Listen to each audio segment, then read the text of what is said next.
Where?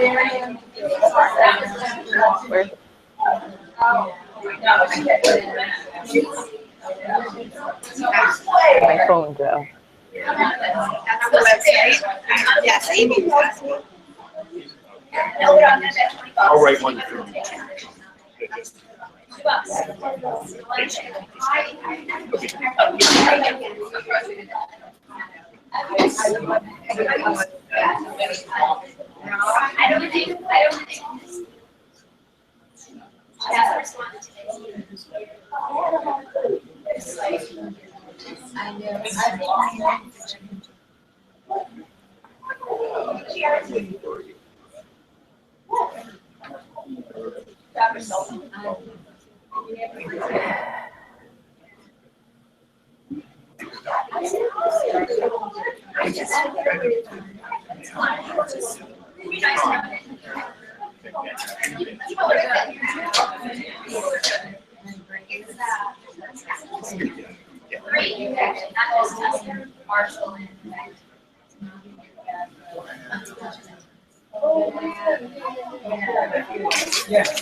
I'll try.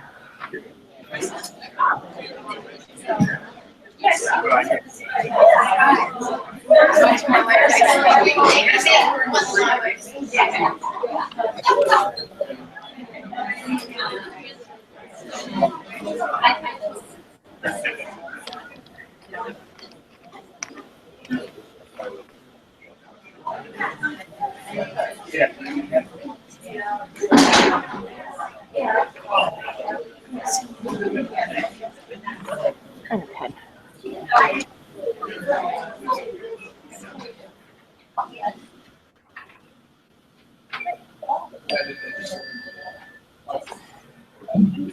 Oh.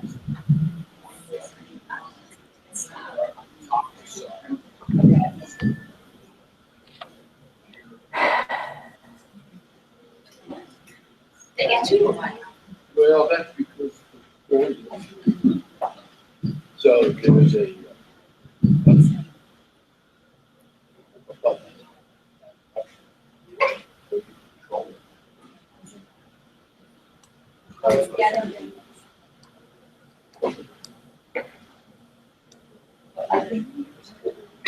Greetings. Welcome to the Hilton Neighborhood Association meeting. Tonight we will be sponsoring the forum. Thank you all for being here. So my name is Melissa Hodgins. I'm the vice president of the HNA. And I just have a couple of little we have some t-shirts on the back table that we are selling. Jim is wearing one right now, if you'd like to check it out, for our neighborhood. It's Hilton. If you'd like to buy one, we have one on that table. We also have an area for community concerns. If there's something that you've noticed as you're walking around the neighborhood, some kind of concern that you have, and you don't feel comfortable going to the town about it, we will take the community concern.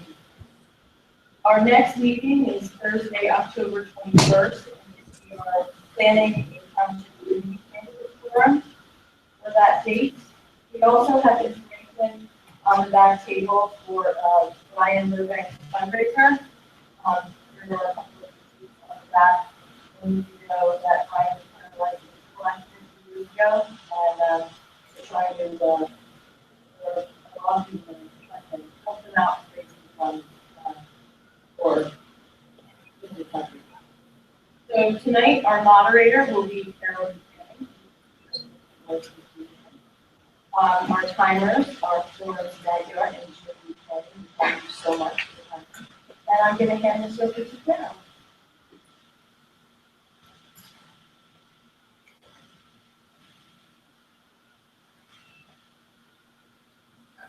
Good evening, everyone. I want to thank you all for coming. I think it's just unbelievable to have so many candidates for the Board of Ed. I'm a retired educator, and I remember at times they couldn't find anyone to run to the board. So that just says something wonderful about me. And I do want to mention, I'm just going for the first name. Elissa is coming, screaming to us, or typing to us. Can you hear us? Can you hear us? I can hear you somewhat. So you might have to repeat the questions over again to me. Sorry, people. We can hear you. That's the important thing. Well, that's good. Then we're good. I would let you know how her perseverance is illustrated by, she's out in Seattle, I believe, and she's still trying to be heard for this position. So we will get going by going the format. Each person will have 2 minutes for an opening statement. Then each candidate will have 1.5 minutes to respond to a question they have received previously. So they can think about it, a wise answer. After that, we will have approximately 15 minutes for questions from the floor. And then we will have each response to be about 2 minutes. We usually don't have to be this difficult with 9 candidates. I think I told most of the people here that we will not probably be asking all of the questions that we're going to do, because let's see what time it is, and I'll look out in the audience and see how wide awake everyone looks. And also that 2 minutes for closing statement. And Florence will hold up, can you show that chart? There are 30 seconds left. She'll hold that. Also, I wanted to mention that I tried to pick out the questions that we thought were the most important, so they may not even be in the same order, but I'm sure you will have responses. So, and we'll start with Wayne for an opening statement. And please really speak into the microphone, because Joriakin is taking this and we want you to be heard. So don't hesitate to use it over.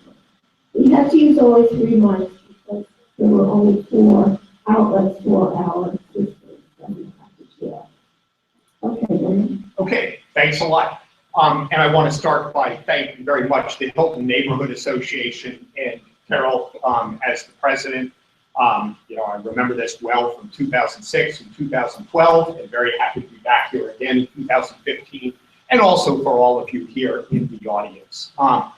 As you can tell, and as many of you know, it's been a while for me on the board. At this point, I'm more excited than I've ever been about being a member of the South Orange Maplewood Board of Education and the possibility of returning next year with your support. I've had the chance since January of this year to serve as president of the board with exceptional colleagues. And I'm very proud of some milestones this year. In February, we worked together, and my job as president is to bring people together. We all have positions as individuals, but as president, I work to bring us together as a board on a new superintendent, Dr. John Ramos. Wow, a real combination of calm, firmness, vision, attention to detail. The board selecting a new superintendent. We brought our budget in with all of us working as we have in recent years to have it in very close to the 2% that has become properly, in my view, the new normal. Something that I particularly give credit to all of my colleagues for, and very proud to be president during this term, is concluding recently an agreement with our teachers on a new contract. We've had tough negotiations over a period of years, prolonged ones. This year, and I give all credit to the individuals on our negotiating committee, Ms. Doherty as chair and others, but I worked hard as president to try to establish an atmosphere of collaboration and cooperation with our teachers. I'm very happy to have a new contract in reasonable terms with our negotiating partners. Finally, as some of you will know from this last board meeting, we opened up consideration just this last Monday of a new policy relating to excellence, access, equity, choice, and accountability. More to come. Really happy to be here. Let's move on to Katie. Now, Katie is going to mention it on the ballot. Her name is Martha, but she uses Katie in her everyday life, so keep that in mind. Please do keep that in mind. You'll see my name listed as Margaret in various locations. Please call me Peggy, as everyone does. So good evening, and thank you all for being here. Thank you to the Hilton Neighborhood Association for hosting this event. I'm running for the Board of Education after having come very close to doing so a couple of years ago, finding that this was really the moment. Because I want to bring my long-standing commitment to teaching and to public schools to the service of the children and families in our school district. I moved to South Orange 10 years ago, then a single mother of a son about to start kindergarten. I chose this community for its proximity to my job on the education school faculty at Montclair State University, and because of the reputation of its schools. My husband and I have a daughter in 3rd grade at South Mountain Elementary, and our son who is now in 10th grade at Columbia. By profession, I am a lifelong educator. I began my career with the Los Angeles Public Schools, teaching 1st, 2nd, and 3rd grades at a large urban elementary school that served children of diverse backgrounds and many needs. And I saw the great learning gains children could make when they were challenged, engaged, and supported. In the 90s, I spent several years doing education policy research in Mexico, and then completed doctoral studies at Harvard University with a focus on literacy and educational equity. Since 2003, I've been a full-time professor at Montclair State, where I prepare early childhood and elementary teachers in language arts literacy instruction. I've been an active volunteer in South Orange Maplewood schools and have worked with teachers in our school district, providing support on a range of language arts topics. I'm running for the board on a slate with Mr. Eastman and Ms. Pye because I see so much potential for our district to be excellent, and I've definitely seen progress in recent years. But I also see ongoing needs for improvement. So I'm ready to put my experience as a teacher and a teacher educator to work on the board to help ensure that every student gets that combination of challenge and support. Thank you.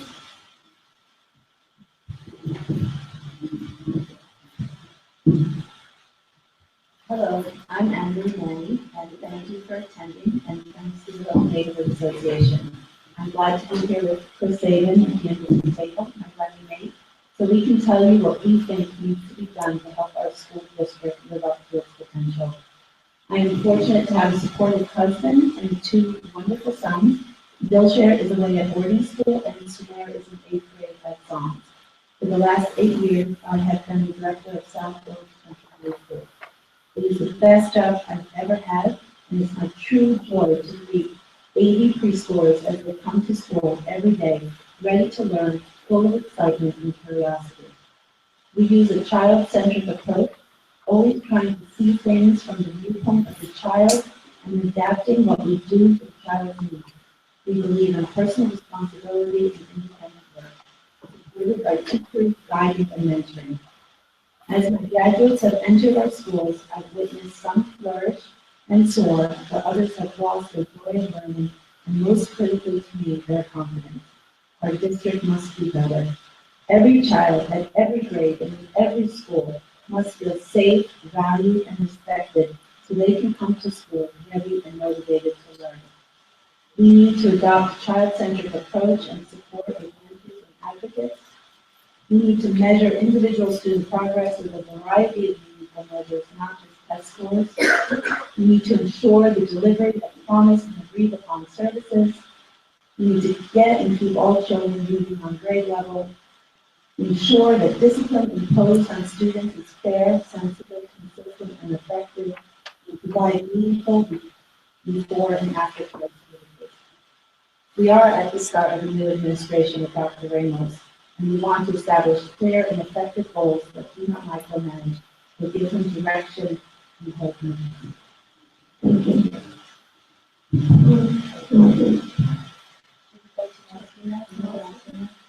So I have to end short, so if you don't mind.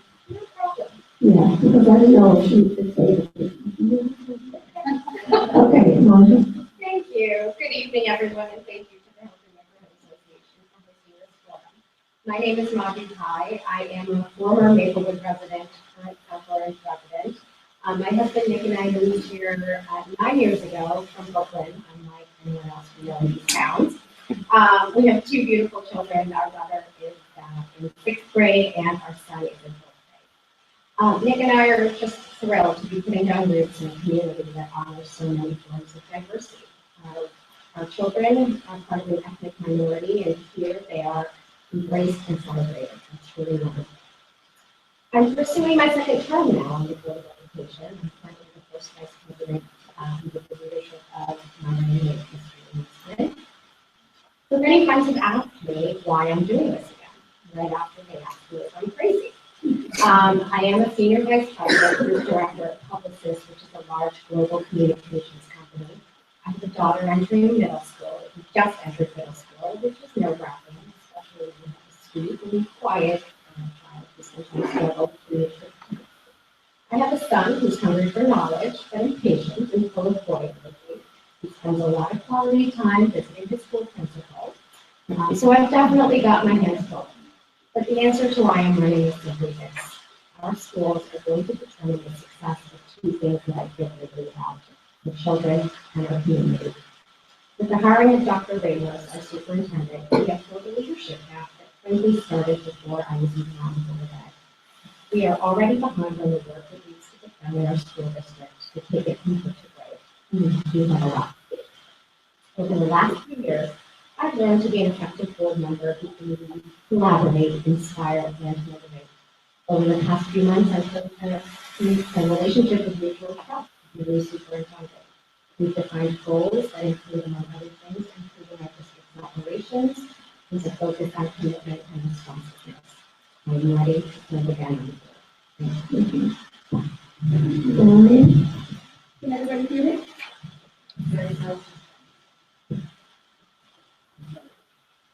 Okay, can everybody hear me? Yes. Great. Hi, my name is Marion Rabb, and I'm running for school board. I have lived in Maplewood for over 14 years and have two children in the public school system. My oldest is a 7th grader at Maplewood Middle School, and my youngest is a 3rd grader at Tustin. I am a non-practicing attorney who's been working in financial and legal journalism for the past 2 decades. I myself am a proud product of the New York City public school system and the great American public university system. I believe in public schools. I believe that strong public schools are the cornerstone of American democracy. They are truly the great equalizers. So now the funny thing is, if you had told me at this time last year that I would be running to sit on a public school board, the South Orange Maplewood School Board of Education, I would have told you you're on drugs. Are you on crack? I would have told you that I would never ever run for school board. I'm not that much of a masochist. And being on the school board has got to be one of the most thankless elected positions in the universe. But here I am. I am here because after witnessing firsthand what's gone on in our public schools during the last 12 minutes, I can't not run for school board. Apologies to all my English teachers over the years for that government. Put another way, I have to run. I just have to run. I can't sit back and watch anymore as our beloved public schools fall. I can't sit back anymore and watch as our district receives a failing grade from the state in instruction and program, 52% to the exact score on its last QSEC. I can't sit back anymore and watch the board spend hundreds of thousands of dollars on failed experiments like the International Baccalaureate IB program in our middle schools, and then eliminate the program with vote that took place in the one year. I know I was there anyway. This is just not an acceptable way to run a district. And why I run for school board because I just can't sit back anymore.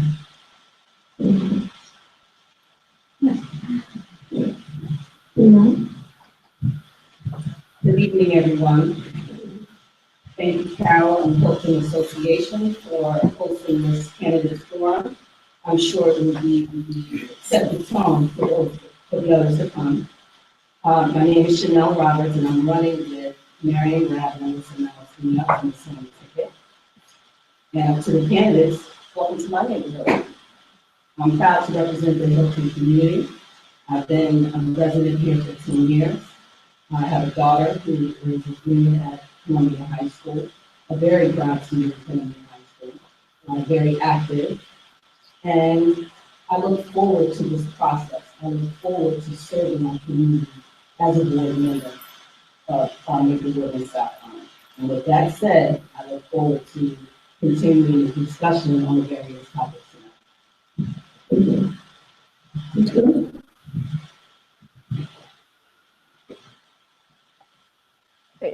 I'm assuming it's my turn now. One more. Sue. We're using the table, so I put you at the end of my little We haven't chart. forgotten you. I'm very organized. Okay. Is, Good evening. I can sort. Oh, sorry. Go ahead, Chris. Thanks, everybody. And thanks to the organizers of this event. And thanks to my family and friends for their support and allowing me to run.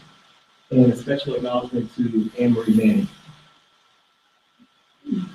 A little background on me. I moved to Maplewood in 1972. I've been here for a while. Started at Fielding School, and I'm a proud graduate of Columbia High School, class of '83. Columbia prepared me well for the University of Maryland, and I graduated with a business degree in finance and marketing. My mother, saved her savings, served on the board of ed for 2 terms, 4 years as board president, so I grew up understanding the importance of education and giving back. These are values that I still care about. Now, I'm a single dad of 3 kids, 2 at Columbia High School, 2 at South Orange Middle, 1 at Columbia. And for me, what I've learned is that I am proud about the work that I've done in business. What that comes to is the work was related to sickle cell anemia, diabetes, asthma, and youth social prevention. Other things that I'm proud of is my daughter, the performance at Clinton Elementary School. Also, if you think back, for me, 1981, the egg dropped at the Columbia High School tower. And the egg dropped and the egg didn't break. Now, the main reason for me running is there are a number of issues, but there's one that really speaks to me, and it's the achievement gap. People talk and say, why is the achievement gap? And I say, the achievement gap affects everybody. And it is not something that just affects one group of people, it affects everyone. And as we're looking at it from the struggling learners to the high achievers, the students with special needs, to those unforgotten middle. So for me, the reason why I'm running is so that everybody can get together, whether it's the principals, superintendents, and the board, so that I can be a part of this and help everybody and work together as a team. Now, Elissa, please. Now it is my turn. Yeah. Okay, sorry, it's hard for me to hear. So good evening, everybody. My name is Elissa Malaspina, and I would like to thank the association for allowing me to participate remotely from Seattle, Washington, where I'll be speaking at and participating in the school. I always knew I wanted to be an educator, and I've spent the last 17 years in the field as a history teacher, a teacher librarian, and as a media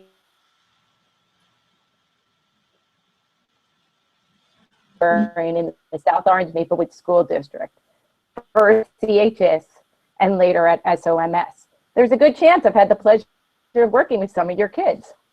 The last few years have been a roller coaster ride. In the face of dysfunction and poor management, many excellent teachers and administrators, including myself, have left. And some parents have made the decision to pull their students because of a lack of confidence in the environment provided in our schools. Make no mistake, education as a whole is at a crossroads. We find ourselves increasingly pinched. Our school population is growing. Our buildings are outdated and in disrepair. Our taxes are high, and funding from the state and federal government continues to shrink. We must work hard to find every opportunity to save, but this cannot come at the expense of fantastic education for every student in our district. If I am elected to the board, I will work tirelessly to apply my expertise as an educator and communicator to help steer our schools back on a course to success. I will help find ways to save money in the right places and help identify new funding sources. I will foster transparency in between board meetings and improve communication in our district. Above all, we must put our children first. This is our mantra, and with this, we will succeed. And I'm sorry, it's hard for me sometimes to hear. Sorry, guys. Thank you. You did very well here. Thank you. Okay, now we'll start with the first question. And the first question, some of it was mentioned in your presentation, but maybe you could be more specific. What changes would you like to really see in our school system? We'll start with Peggy. You go down the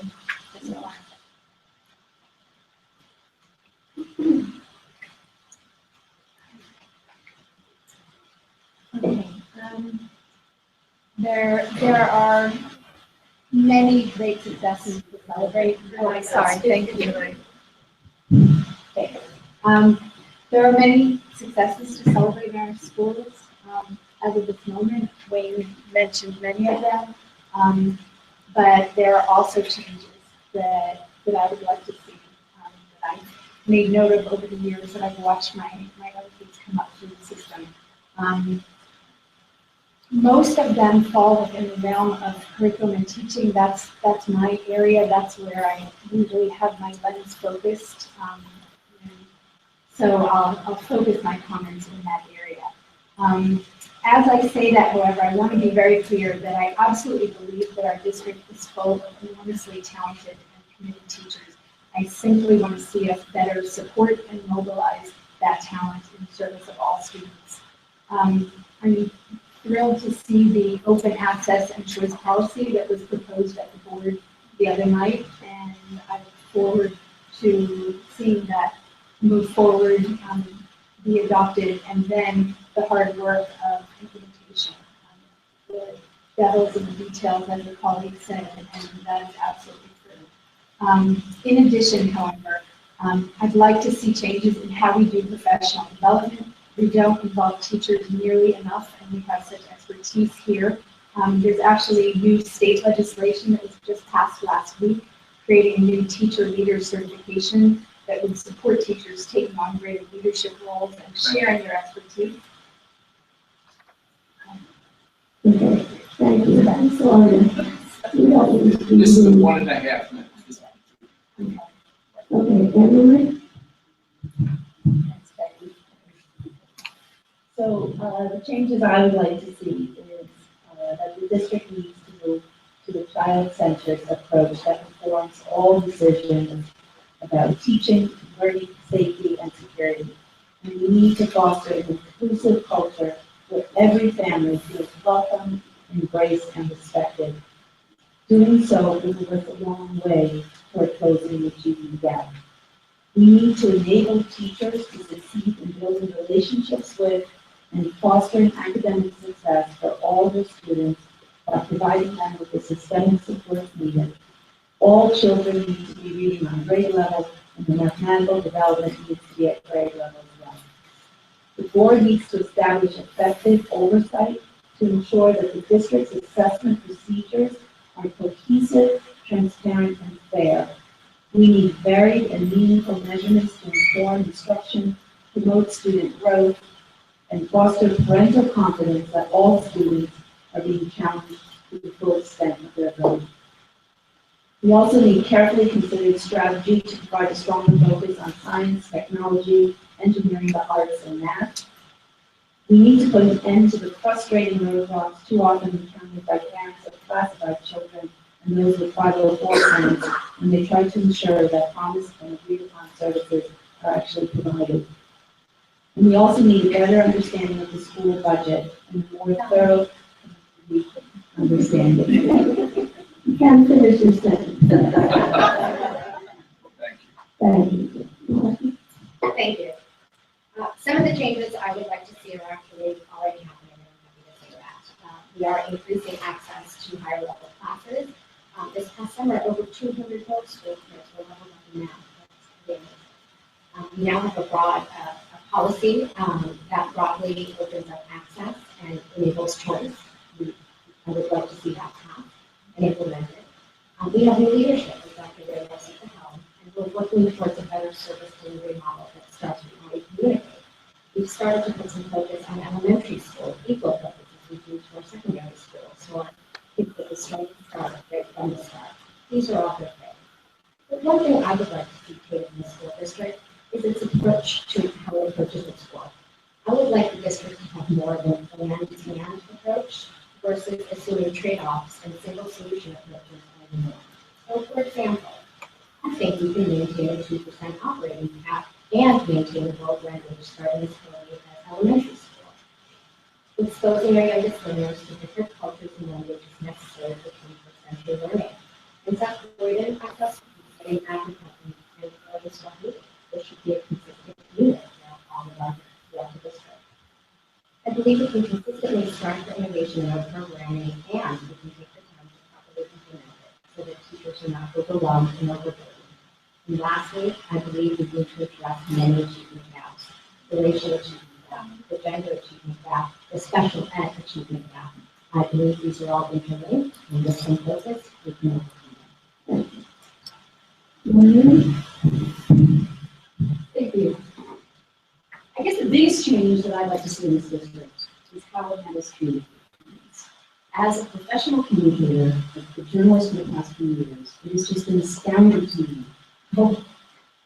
how awful the communications have been in the last decade to parents. I'll give you an example of that. When there was a code red lockdown in Maplewood Middle School, parents had no idea what was going on. We got an email that there was a code red, but we had no idea what was going on. The district did not effectively communicate with parents who were rightfully out of their minds with worry and dismay. And we're hearing rumors that there were bombs in the walls of the school. The communication was so poor, I actually had to call a friend of mine on the police department, sergeant on the neighborhood police department, who I had a cell phone number, to ask what was going on. And I started communicating with all neighborhoods with parents by Facebook, telling them that, yes, everything is okay, the lockdown is over, there were dogs in the school, and everything is okay. That shouldn't be the way the district communicates. We shouldn't have this void in communication during a crisis. We shouldn't have a void in communication at any point. People should know what's going on in the district. I know that the board has recently looked at a new software system called Let's Talk. They hope to use for communications. I hope that this Let's Talk program can work to help the board communicate. And I do think we should look at some other programs and some back to basic things, like having our administrators respond to emails without paying $11,000 just for software that helps them do it. Yeah.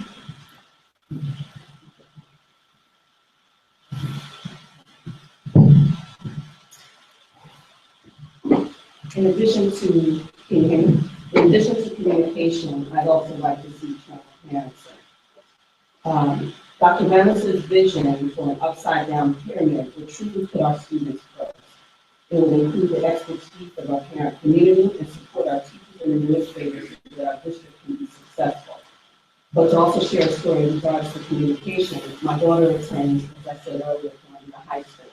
As parents, we are planning ahead for their summer, whether they're going to enrichment programs, camps, etc. And I learned a week before school ended that Columbia High School will be providing previews of courses for students going to the next level. By that time, I had already paid in April for her to attend another program outside of our district. That upset me. If you know that you're going to help your students to get ahead and provide these types of services, I think that communication needs to happen early on. So if we know that we're doing it next year, we should have already been notified yesterday.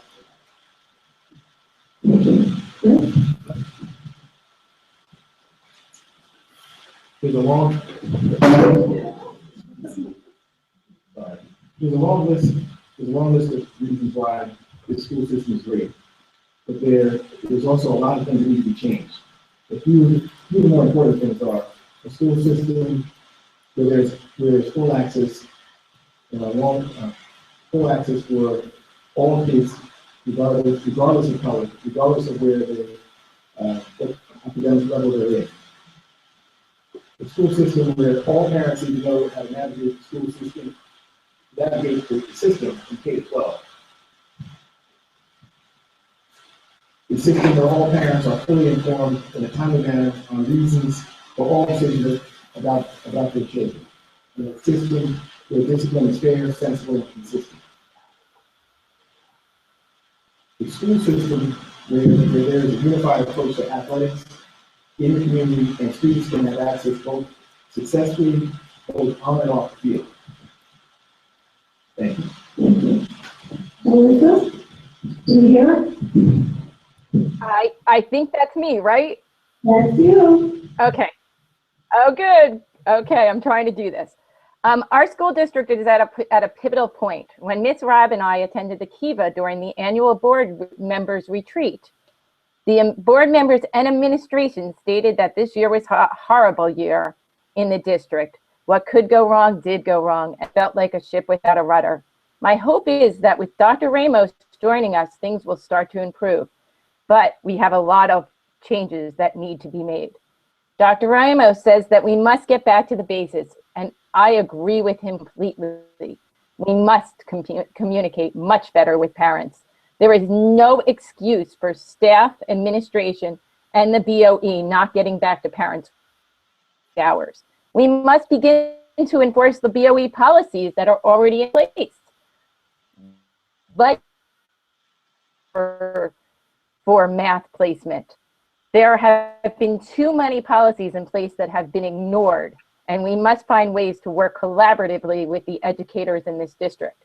For far too long, this district's administration and the board have not valued the opinion of those who have the most direct contact with our students and see firsthand where the issues lie and where improvements could be made. We can't have an us versus them mentality if we want to foster a healthy working and learning environment. If we are going to get back to the basics, listening to those in the trenches will be key. Thank you. Okay. Thank you. You ended it perfectly at 1.5. And now we'll go to Wayne. Okay, two big things I'd like to see progress on, because, yep, I feel I have critical energy about changes we do want to move toward. And one thing that I believe we really could use more of is a culture of teacher empowerment and faculty governance. That's one reason, among others, I'm really excited about Peggy's candidacy with Madu and me for the board. And related to that is my own experience. I teach at Rutgers, and I feel a very significant degree of empowerment in terms of the curriculum, in terms of how things with my colleagues work, in terms of the courses we teach. I think we need to work and develop that kind of culture to a greater degree in our schools. And I think we can be a beacon that way. I think Peggy, as a new board member, can start making a great contribution on day one. Also, access and choice. This is a very big deal indeed. This policy really does represent a sea change, much as there have been certain things in that direction.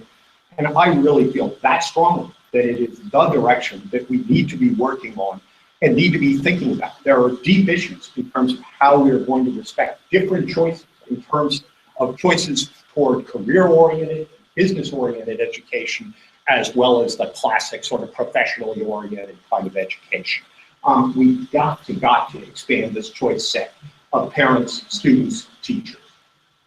Thank you. Now we can move on to the second question, which was started annually. And the second one says, what specific steps should be taken in response to the SAGE consulting funds? These are not in the order they received, so I'll give them to be organized. There's 9 candidates, you can't ask all the questions that we sent. Ready? Thank you. Thank you.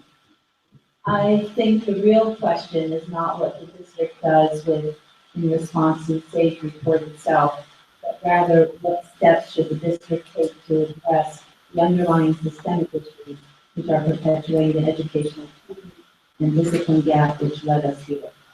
The superintendent's proposed board policy, as outlined by Wayne, access and equity is a good first step in responding to its obligations under the resolution agreement it signed late last fall with the Office of Civil Rights.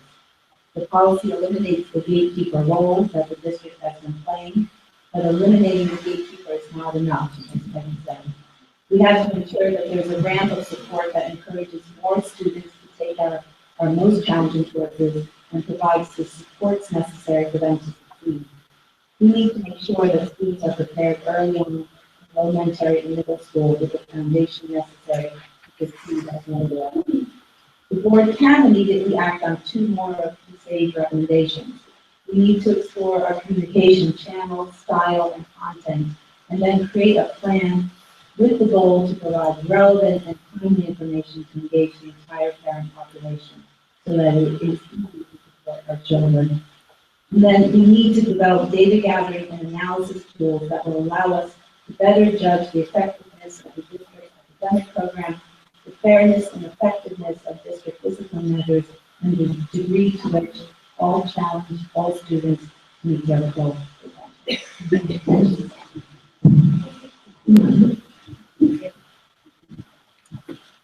So as you know, thus far, the board has only received a preliminary report from SAGE Consulting data that have been made aware of. The expectation of the board is that a more detailed report is forthcoming, and this will really allow us to determine concrete next steps in the right way of policy. The report, however, did cite some gaps around data collection, and these do need to be immediately addressed so that we can have concrete data from which to make decisions. It is my feeling that beneath the surface of the racial qualities in our higher level classes, there does exist deeper issues about how we educate boys and special education students in our district. Meaning a deeper understanding of the causes of these disparities, and only then can we say we've done the responsible thing and make fully informed decisions. That said, Mr. Eastman and I did run our choice platform in 2012, well before the OCR or the ACLU in this district. In 2015, choice and access for all students remains a pillar of our current platform. I'm proud to say that this Monday, the board put forth a policy which will put the choice regarding students' educational path in the hands of students and their families. It will open up access to higher level courses for any student that wants it and can do the work. Nobody should be in the way of a motivated student in challenging coursework. Over the next few months, the Board of Ed members will be closely monitoring the details of this policy and how it will be ultimately implemented. Thank you. I read the state report, the preliminary report, as Maju noted, and I think it's very important to remember that the state report that we just released is just a preliminary report. The current board picked Sage Consultants out of the field with 3 bids to conduct this investigation under the terms of serious complaints about the achievement gap in our schools filed by the Federal Office of Civil Rights and the New Jersey Disability. The complaint also alleged that Black students, especially African American boys, were being disproportionately disciplined and suspended. So what steps should we take? That's the $64,000 question. It's difficult to read this Sage report. We all knew basically what it was going to say. But to have it down on paper is hard to see. I think as a community, we need to admit that we have a problem and stop treating this like a program of politics. I'd like to stop seeing the overwhelming double speak that we have, for example, calling college prep math college prep. And we all know that someone who's going to be in college prep math for the rest of their middle school and high school career is probably never going to be able to take calculus and get into calculus school. We need to recruit a more diverse teaching workforce. We need more teachers of color in our schools. We also need to hire more guidance counselors. That is absolutely crucial. We have to provide positive role models for the students and students for the rest. To that extent, I do approve the equity and access program that the board recently submitted. I just hope that we follow through and provide all our students the support they need to take advantage. Thank you, Marion. My running mate took the words right out of my mouth. But I'll just add this. The Sage report peaked in our window and pulled the curtains back. And at the end of the day, while we look to the board, our candidates, and whoever will fill these shoes, it's a town issue. It's all of our responsibility to work together. We pride ourselves in moving into South Orange and Maplewood because of our military 10 years ago because of that reason. So we should not allow our schools to divide us. Because if we do that, then we're only contradicting the reasons why we're here. And just to give you a brief example, my daughter was in college prep class, and it was due to her testing that landed her there. Does that make her a bad student? Absolutely not. Because when she does her classwork, she's straight A. It's just the testing that she had an issue with. But I'll say this about college prep. I strongly believe that when students are placed in classes that require them to reach higher, when they know better, they do better. My daughter did a summer at Newark Academy. She was with students who didn't even look like her, and she managed to pull out a B+ and A. It made her take her work seriously as a junior, and she's more excited this year in her school.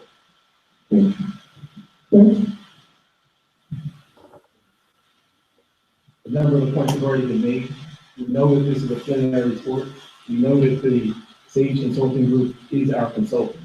We have to understand that the community is not just the board, it's everybody together to work with the report that was initially put together and make sure that we can all follow through and deliver what is required to make sure that everybody has access to the correct classes that they have that they should be working for.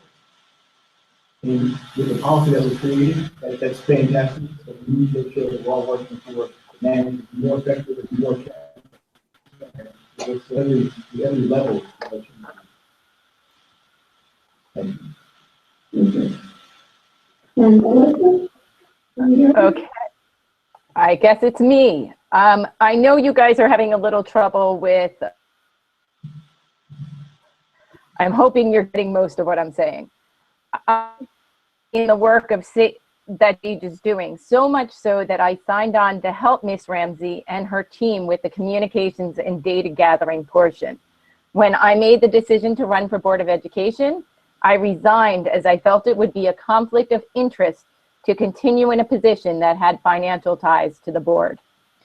That said, the current Board of Education approved this contract with Sage Consulting by a unanimous vote in an effort to comply with the lawsuit brought by the district by the United States Office of Civil Rights and the American Civil Liberties Union related to the disparities in the achievement gap and the district's implementation of special education services.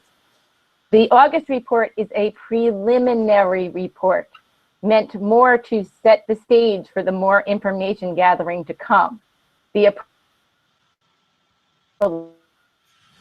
And start to build a responsible framework, the ways to improve and to provide equal access for all of our students.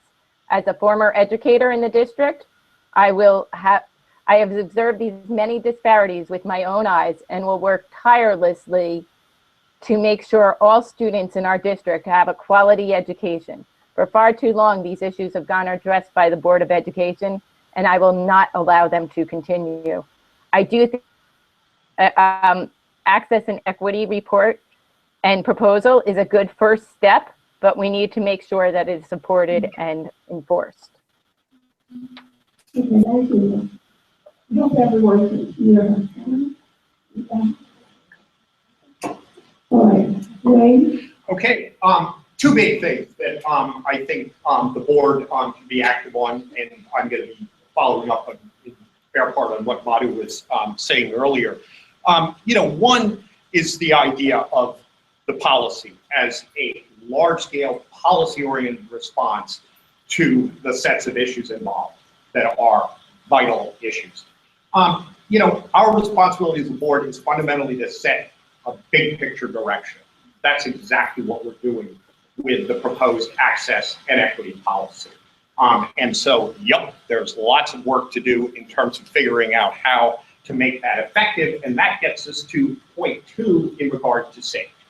Yep, we picked SAGE, and I want to express strong support for Thelma Ramsey as the leader of SAGE, who is an experienced educator herself, who lives in this community. Many of the educators on the SAGE team have experience in a number of nearby districts, including East Orange. And you may say, well, isn't East Orange different from us socioeconomically and so on? Well, I think we can learn something. In other words, Ms. Ramsey and others on her team have experience with access, with AP, and so on in the districts in which they teach, as well as there are people on the team who have experience in our district. And I think that they are excellently positioned to work sympathetically with people in our district, good departments, good administrators, good faculty members who have been used to the gatekeeping culture. So I think that's really important to get SAGE together with our faculty, with the support of the board. Okay. Thank you. I also agree and concur with David and others on the panel that the policy that was put forward on Monday evening to open student access to AP and other higher level classes really does give us an excellent foundation for addressing some of the findings of the SAGE report. The SAGE report also highlights, however, that far too many of our students are not coming up to the middle of high school level with the strong foundation in literacy and math skills that they need. So I think really focusing on strengthening our early education programs needs to be major work of the board, building on our new mantras preschool program to ensure its success, critically examining our early reading programs to ensure that they really have all the components that will support support getting all children to be on grade level. Things like systematic phonics instruction, which is not being implemented at every site or in every classroom to help every child read and write on level. And then providing intervention supports for those children who are below level in grades K-5, not just K-3. I also think that to support more broad-based student learning, we should provide more explicit guidance in study and organization skills embedded in our core subject courses in middle school, even into 9th grade, to help support more children who don't naturally have these skills to find success in high school. I think everyone has answered. And so we start with Martin. This is question 3, which is, do you think that school security is sufficient? If not, what changes will you make?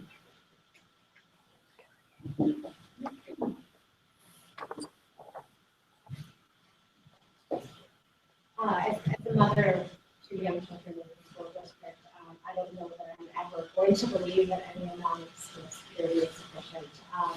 We were rocked by some events last year, one of which occurred at my youngest child's school.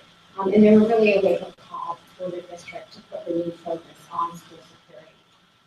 We've made some starts, but has it all been fixed? Absolutely not. In our work forward, I think there are a few things that we need to keep in mind. First of all, the district cannot do this job alone. We're very lucky to have collaboration with our township leaders. The South Orange Board of Trustees got us a plan that allowed us to put safety officers inside our buildings.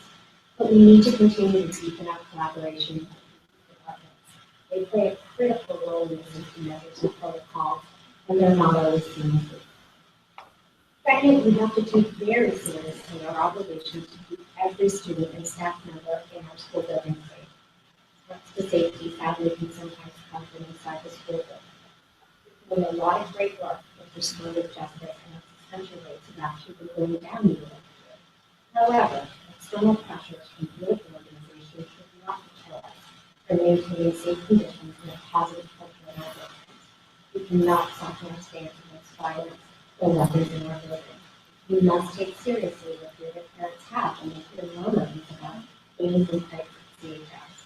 None of this can be tolerated or encouraged by self-consequences in an action. Yes, thank you. Unfortunately, no. I don't think security is sufficient in our schools. My oldest son was crouched under a desk during a code red at Maplewood Middle School for over 2 hours this past June, after a child brought a loaded Glock handgun into the school.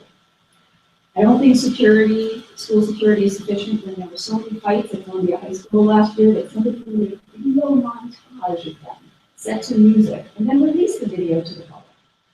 We need to ensure that our at-risk students are receiving the academic and social supports they need to succeed. If elected to the board, I would work to increase the number of guidance counselors at both middle schools and Columbia. Being proactive and preventing the conditions or factors that cause a 12-year-old to bring a loaded gun to school is vital. Next, as the former chairperson of the Tuscan School Safety Committee, I learned a lot about the value of community policing and personally got to know many members of the Maplewood Police Department. I fully support the work of our town leaders in applying for grants to bring back a dedicated local peace officer into Columbia and both middle schools.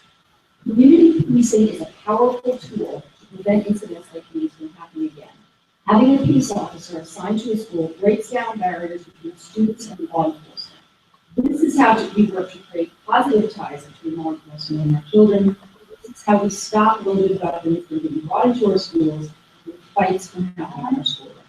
Thank you.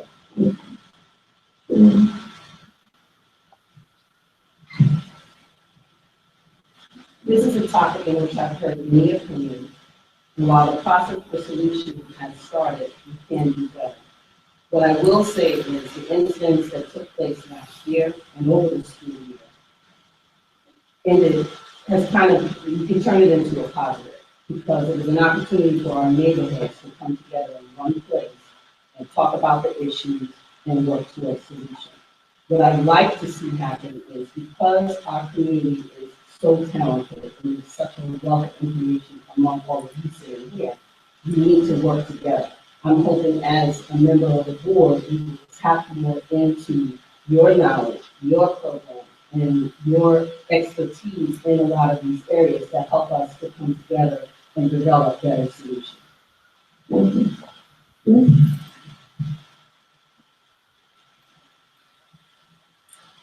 I think we need to do this I've gone a little overboard. But I think we need to be sure that plans and written procedures are complete, well considered, and we meet the recommendations of outside experts and address a range of unexpected scenarios.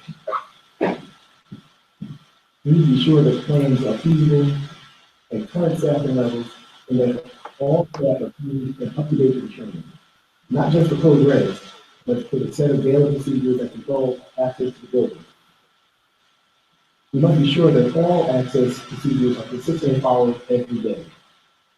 We We will never assure that our schools are physically secure if we don't do what it takes to make sure that students are emotionally secure.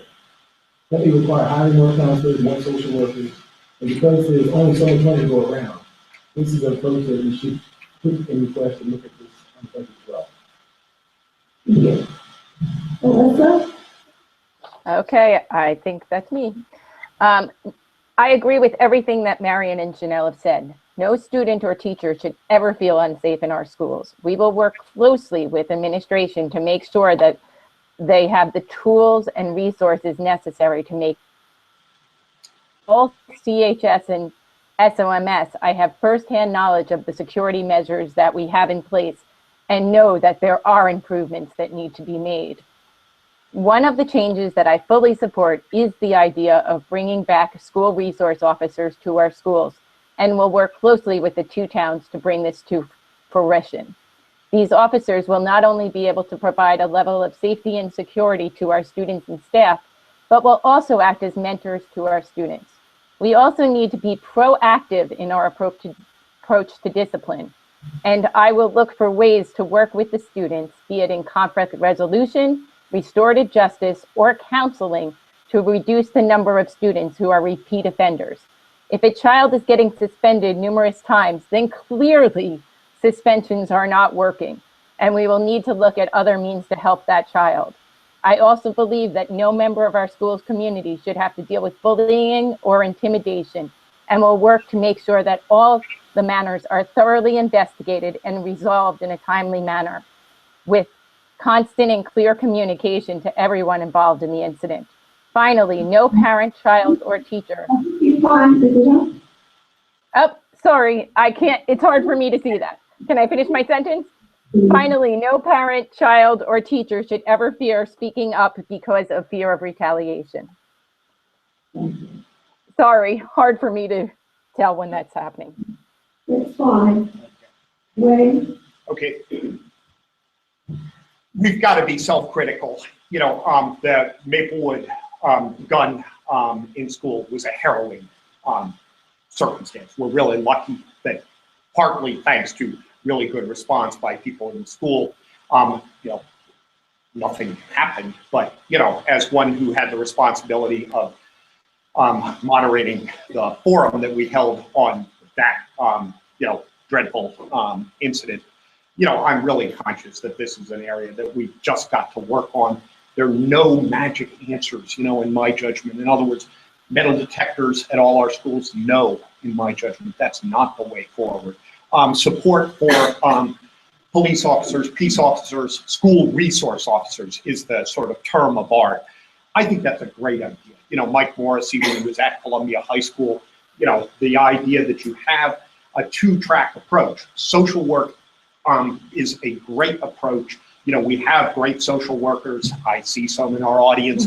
And at the same time, I think there is something to hook this into, yes, at-risk students and boys, an idea that peace officers, police officers, sympathetically working in a community policing model can really do a lot of good. So I think that's part of the recipe. We've got to keep working on this. I think we as board members have a responsibility to stand up and be accountable on this. It's sort of our equivalent of Hurricane Sandy. When it happens, we've got to be there and we've got to be accountable.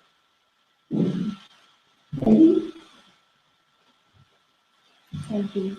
Yes, so much has been said. So much has been said already by panelists, by Wayne and Marty, that I agree with and support. I think we have to continue to be absolutely vigilant about school security, but to do so also in a way that makes sense for our community. I am gratified to know that protocols were followed at both the middle and high school in the spring, and that everyone ended up safe and the situations were resolved without really incident. There is no way to guarantee that no student will bring a weapon into our buildings, barring the use of metal detectors, which is something I don't think our community would support, and I wouldn't like myself. But I do absolutely support our efforts to bring school resource officers back into the middle schools and high school. I believe it would be a great benefit to the community, to the students, and indeed break down barriers between students and law enforcement, and really build more positive relationships across the board. In addition, enhancing the services that we provide to students so that we're really addressing the root causes before such incidents occur, providing enhanced counseling and particularly mentorship roles, whether it be pairing students with mentor teachers, creating more family-like atmospheres that can help guide students through their school experience. All of these measures are essential as well.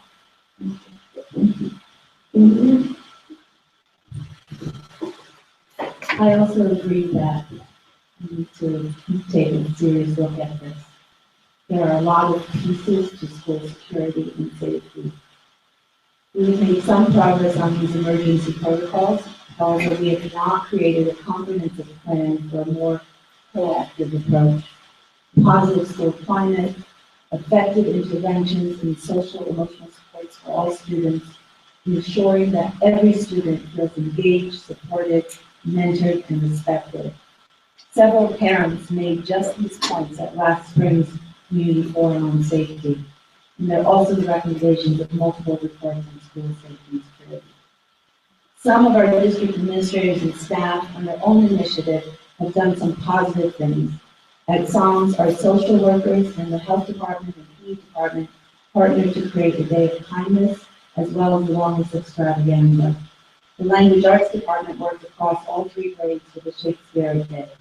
These activities build community, elevate climate, and develop trust among adults and children. The adults they see in the building every day. How do we make sure that happens in every school? One approach, also recommended by these reports, is to identify a single senior administrator with ultimate responsibility and authority to be the point person for school safety that goes beyond responding to emergencies. We don't have a single point person, and that makes it difficult. Okay, now, thank you. We'll move on to the next question. Let's start with Marilyn. And the next question is, what is your position on music and arts in school? In some areas of the school, discuss funding and how you will include it in the daily schedule. It's a great question. I'm so glad to be getting this question first, because music and art are so important, and they're such strong components of our school. I am so grateful for the amazing music and art that my children have received both at Tustin Elementary School and at South Orange Middle School. Music is the art of thinking with sounds. I think of French musicologist named Jules Courbet said. And that is very, very true. Music is the art of thinking with sounds. I'm so grateful that we don't have art on the cart programs at our elementary schools. There are so many elementary schools in New Jersey across the nation. I looked at our most recent school budget, and I looked at how much we're spending on music and art. Our total art spending is about looks like about $1.6 million, and our total music spending is about 1.4. So roughly we're spending about $3 million on music. Would I like to spend more on music and art? Absolutely.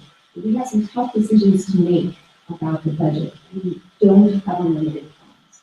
I am so proud and so happy about the amazing things that our school is doing, not just in elementary school, but with the shows at our middle schools, with bands and the marching band at Columbia High School. We've done so much with what we have.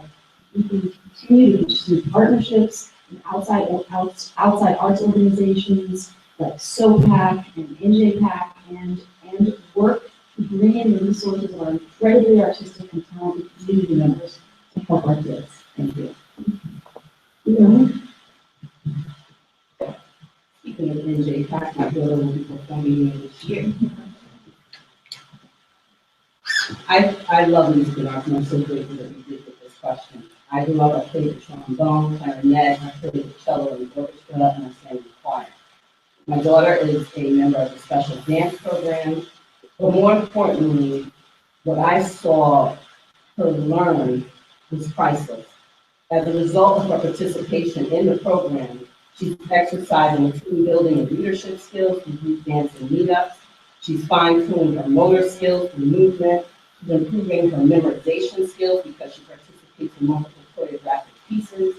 She's developing the art of presentation and public speaking skills, and she has a new set of friends, many of whom spend the bulk of their day in AP classes who don't look like her and would probably have never had the opportunity to interact had it not been for this program. I believe music and arts makes us well-rounded.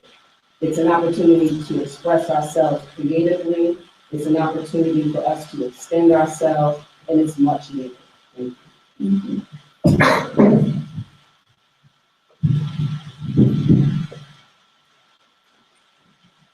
Music, arts, and athletics, for me, are all three things that are very important. And they all provide value to the educational experience and complement academics.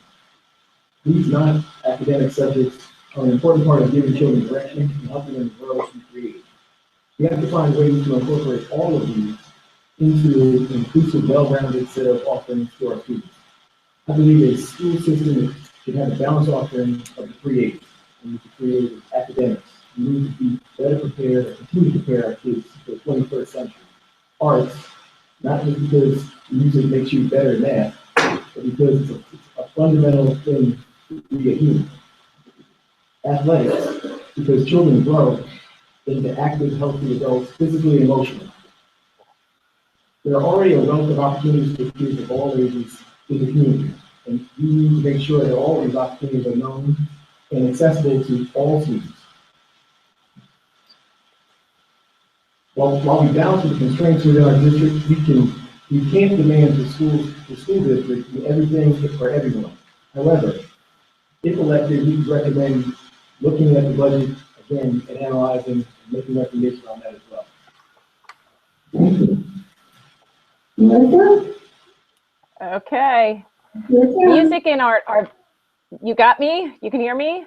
Yes. Okay. Music and art district.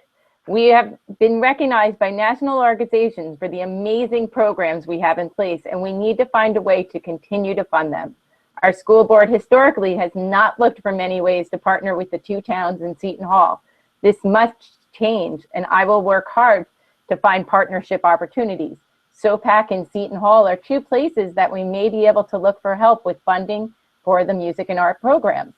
I believe strongly in the value of art and music and many other electives in our schools. Too many schools are sadly becoming places where the only thing that is taught is what is going to be on a standardized test. Look at our elementary and our middle schools. Art, music, world language, technology, social studies, and science, among other subjects, are no longer taught at the levels they once were because they are not tested areas.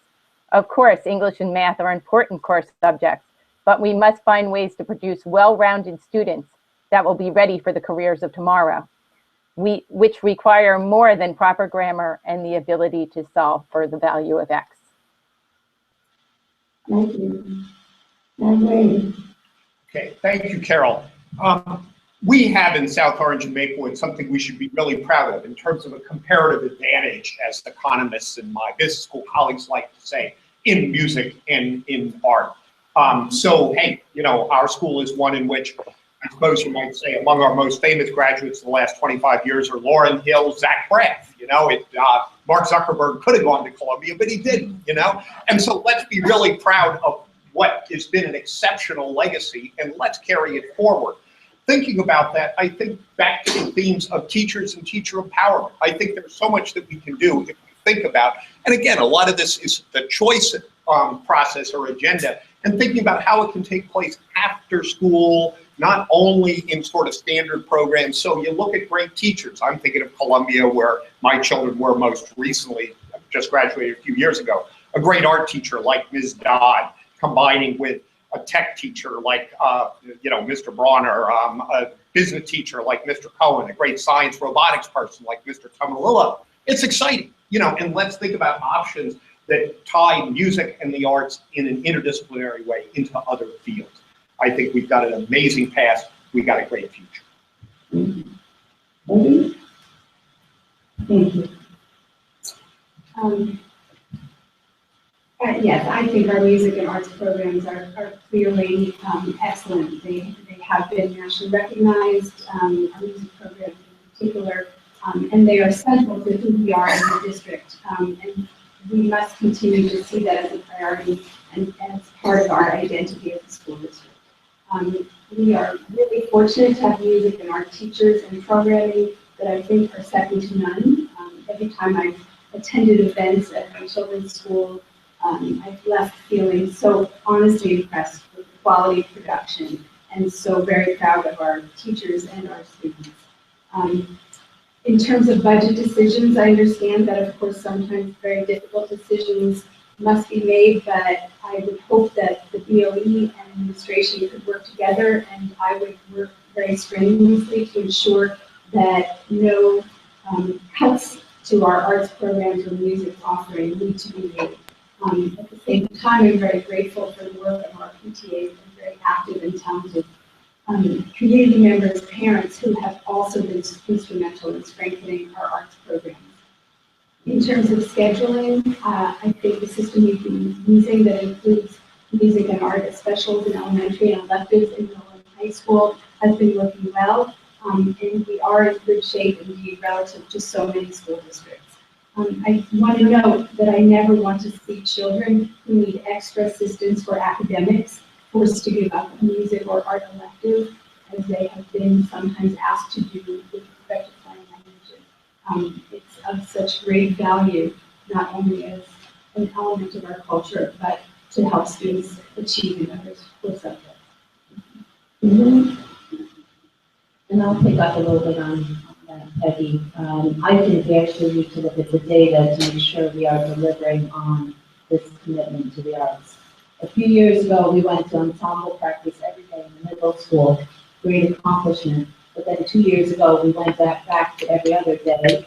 And now for 8th graders, we're back to everyday ensemble with a lesson run for the week. But with the shortened advisory period, at the end of the day, there's limited opportunity for the student to make up missed classroom work. Are we setting up a situation where a family does have to choose between music and keeping up with the music class? We also bridge the gap between students discontinuing their instrument playing between elementary and middle school, with record numbers of students performing in the middle school. But no one has looked at what happens in the transition to high school. What are the roadblocks for a child choosing to re-elect to continue with band once the school year has started? How are we supporting our students that want to take chorus and music and other electives? Are we being creative with the schedule to support this passion, or are we placing roadblocks? In the elementary schools, our 6.2 art teachers serve an average of 3,350 students. How are we supporting these teachers, as the skills they also teach are so important? Attention to detail, planning and organizing your work, expanding attention span, fine motor skills. Within our limited budget and limited time in the day, we have to use the creative problem solving to make sure we have music in our teams. Thank you. And last but not least, that's our last question. I'm going to go to questions for you. Okay. Then I'll be brief because I agree with a lot of what's been said. Music and the arts are a vital part of a well-rounded curriculum, and we need to maintain the richness of our arts program here, as it is really a jewel that sets us apart from other districts. The importance of music and the arts not only mirrors what's important to the community, but there is so much research in support of arts education. Being a creative thinker is a fundamental skill necessary to be successful in the 21st century. As budgets shrink, the district needs to be a little bit more creative about how to integrate the arts into the curriculum for the core subjects, so that it's not just a disconnected special that some kids get and others don't. Believe that they can hire a new principal at the high school.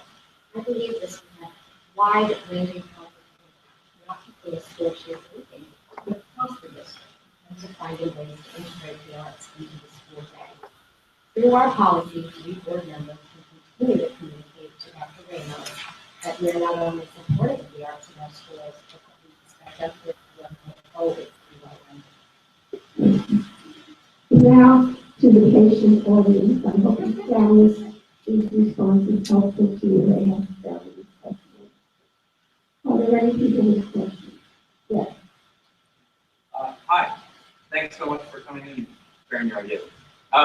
My sense is that the board in its functioning this past year was sort of like our deadlocked Congress and basically unable to accomplish anything very significant because of the functioning or lack of functioning between the board members. What would you and your candidates, your slate, do to change that dynamic? Do you want to ask everyone? Yes. Okay. So we will start Or maybe we with- can hear from each slate, if that's a way to keep it short.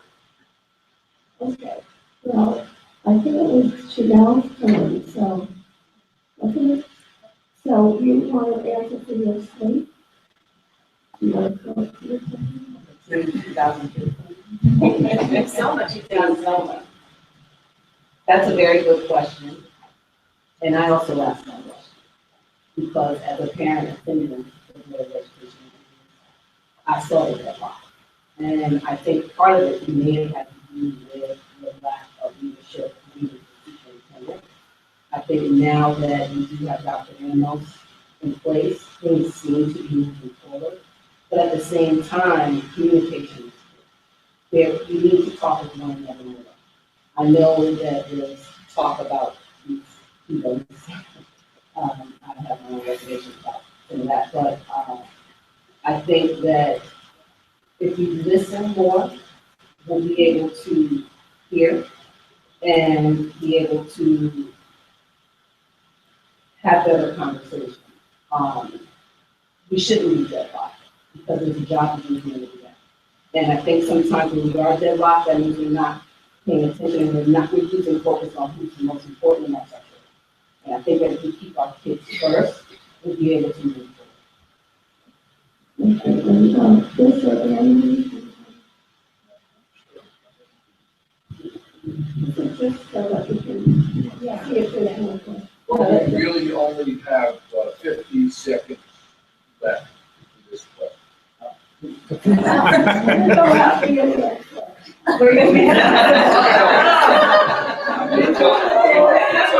can't talk that I don't want to see an argument between the candidates. No, it says here 2 minutes for responding to the question. So you have 50 seconds. I think we can put a little flexibility. I don't have to work. That's a great question, and something that both Chris and I bring is part of what Chanela said of listening and asking questions. Chris and I are both tenacious in asking why, and we will continue to look at where the person is coming from and try to frame how our response or how our approach would integrate with them and just continue to look at how we would work forward. When I was the PTA president at SOMS, we had a lot of issues that we were dealing with. We knew that we had a communication gap. So we didn't try to do it ourselves. I didn't try to do it myself. We leveraged the board talent. We created weekly emails. We updated the website. We had Q&As for parents. When we knew that parents have trouble transitioning from elementary and fifth grade to sixth grade, we created the FAQs for them. We opened up collaboration with the teachers, supporting them the way they wanted to be supported. And that's really what this district needs to look at, is how do we get out problem solving collaborative conversation. Good.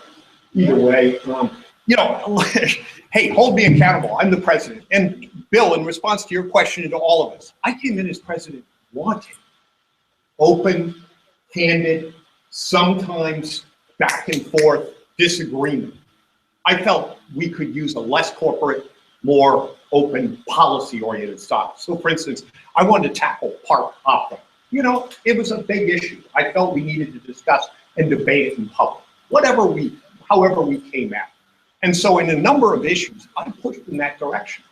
And so hold me accountable, I am the president, in terms of positively wanting, some open, value-oriented discussion.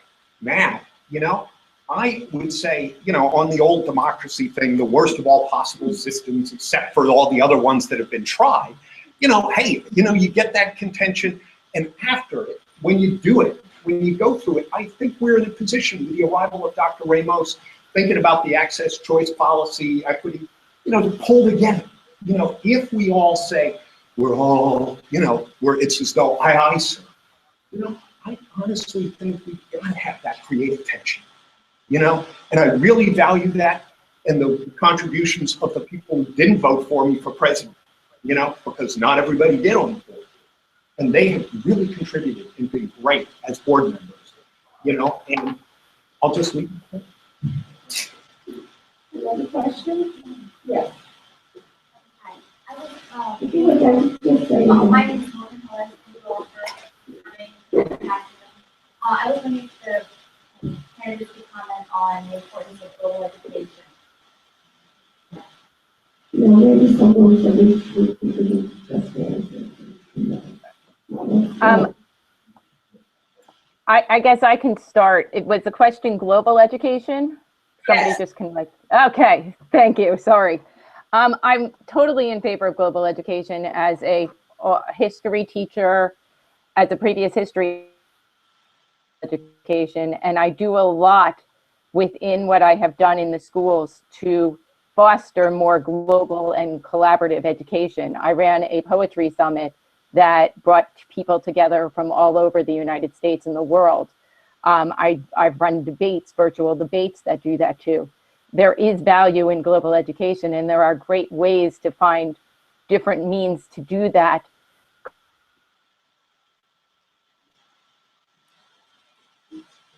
Very qualified and have a great understanding of how to do that and believe greatly in it. Thank you. Then here, the last thought you have.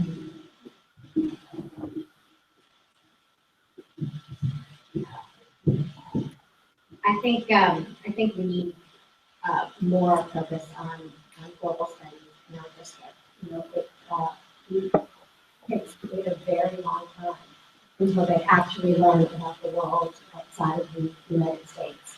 And there are just so many benefits to learning about different cultures, appreciating different cultures. It's a great way to integrate foreign language into daily studies. I think there are just so many interesting little nuggets that would keep kids who might otherwise not be engaged. So I think we do have a real opportunity to inject more global studies into our curriculum starting very early in elementary school. There are several other districts who were implementing it in second and third grade.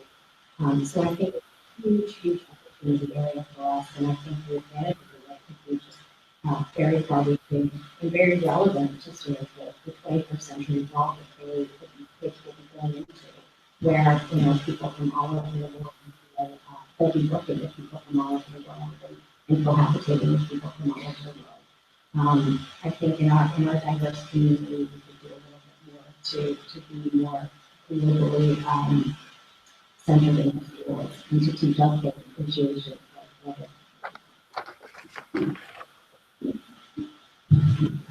Yes, I'm for global education. But seriously, this is something that we all needed. This is something that the kids in certain districts are already doing this. We have, I know in districts nearby here where the kids are actually having conversations, Skyping like we're doing today, Skyping kids from Haiti, Skyping kids from Dominica. So they have the ability to learn and have regular dialogue on an ongoing basis. These are things that are easy to do. And it doesn't, all it takes is just like we're doing today. All it takes is the ability for technology. The communities have these technologies. We are one sometimes that are able to do some of these events and opportunities that. So yes, we need to move forward. Another question?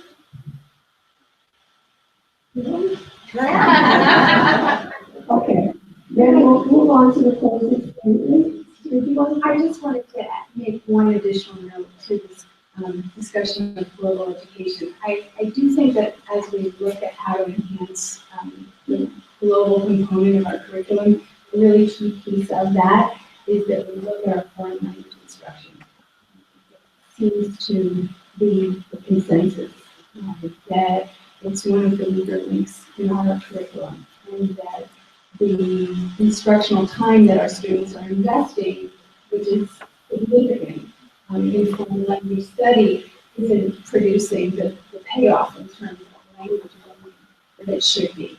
And we really need to look at how we can enhance the curriculum, how we can support teachers to enhance the instruction of foreign language, so that all of those years invested in learning really do contribute to the global perspective and the intercultural communication that speaking of language should offer. Now, oh,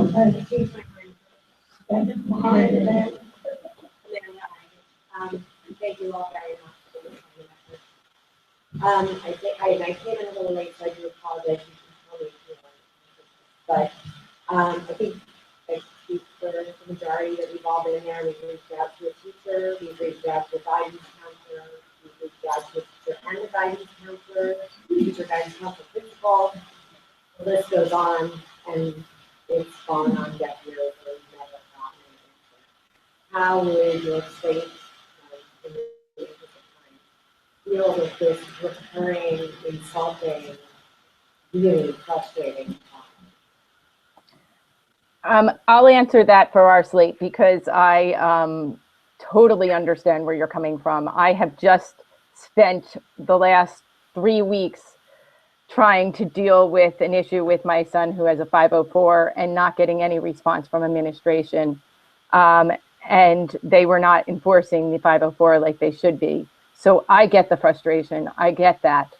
And we have to change that. We have to hold people accountable. Nobody should ever have to fight to get back a phone call from a parent, an administrator, or a teacher. No one should have to feel frustrated like they do. And we will work hard to hold the members accountable. I, as a teacher, know that I get back to everybody right away. As an administrator, I did. I don't understand how we as a district are not doing that. And I believe that if we change the culture and the climate of the district, then communications will change. Not a piece of software, not anything else. You have to change how the culture and the climate of the district are run, and then communication will improve, and people must sort of be held accountable for that. If anybody else from my team wants to jump in, go right ahead. But it's hard for us because I'm not there to answer for them. From our team, I know she answered the last one, but wow, she's a communications professional. I got to pass it over to, I'll take this she's the right one. I'll take this one. We have really fallen down on responsiveness and we need to have communication in this district. I just want to offer a piece of hope to say that we have a superintendent right now who shares the board's commitment to communication and a service model for how we deal with parents and students and staff.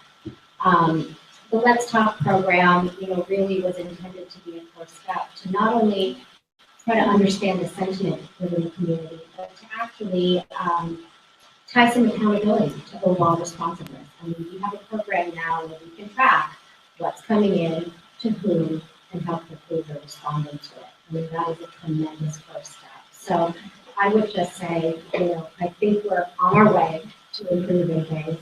I think responsiveness, I felt it myself, as a sitting board member. So I can completely sympathize, but we are taking the right steps, and I hope to stay with us and see how things improve.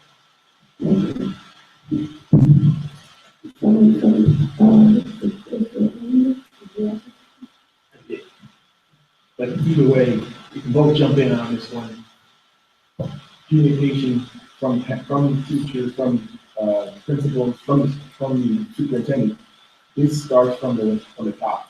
And as long as you have a superintendent to make sure that he's demanding accountability from his staff, then I believe you will see change. It will have to start from the top. And When we see that, and people will be responsive, they will understand that this is not just something they think they should do, they want to do, they have to do it. And it's not put into the future of the Bible. We need to make sure that everybody is working together to give answers, to give responses to parents. Parents want to know. Parents want to know what's going on with kids. Parents want to know what's going on with kids. 504. It's important to them. And it's important to everybody. It's really important to them at that time. It's not something we all have those issues. And part of that is if we build a child-centric approach, if we really live that the child is front and center in every decision we make, then it's obvious. You fix that problem, you address that issue, you reach out to that child who's struggling or that parent who is asking too time. And you might not be able to get back right away, but it should at least be an acknowledgement. I need to do some research on that. I saw something. Let me reach out to you. I'm on, this is preschool, and I know it's different than big kids school, as we say. But when my kids come to school, I'm greeting them. I'm asking them questions about their day. I'm taking the pulse. Are they feeling comfortable? Are they feeling valued? Are they feeling respected? The more proactive the administrators can be, the more trust you'll have that we actually know what's going on in the building and what's happening in the school. Yeah, and real briefly, measurement's important. The Let's Talk software, as explained, by our superintendent and, our Let's Talk representative Monday night, has real potential because basically you can track who's responding and how quickly. So you get the idea. And the idea, it should start, and Dr. Ramos has an excellent plan for that, within administration itself, because there's no credibility in this if it's just seen as a matter of saying, we're going to pick on one group without central administration and building principals and so on being leaders. So, yep. Yes, but Wayne, the Let's Talk program is not a magic bullet, and it will not solve our communication issues unless the culture and climate changes. No piece of software is going to do that, especially a $19,000 a year one. I think we have to do a much better job changing how we communicate and looking at different ways instead of ones that are, free or reduced cost ones. Instead of, say, spending $19,000 a year on a piece of a tool that may look great right now, but is not going to, in the long run, unless the culture and climate changes, nothing else will. To be continued. Culture is, yes. So is measurement. Yes, I'll be very quick. With the subject, so I'm curious. I'm new to, I didn't go to school in the States. We're college here, so I don't know how it works. So now that we're telling you what our concerns are, and you're saying yes, communication should be better, do you guys as a Board of Ed meet with the principals and tell them what our concerns are? Because as of right now in middle school, the new principal, we emailed her twice and there's been no reply. Guidance counselor, I actually have no idea who my guidance counselor is, nor does she. And as I said, I've never been to school here. I actually don't know what guidance counselors do. So I actually originally thought it was for kids for a problem, which I was told that someone that is not the case. And because we have reached, we tried to reach out, that guidance counselor makes you let it go. So how does it work? Right. How does it work? Yeah, let me give you, again, in relating it, and agree, by the way, there's a whole process. But, the basic idea is no, the board is not, we're non-paid volunteers.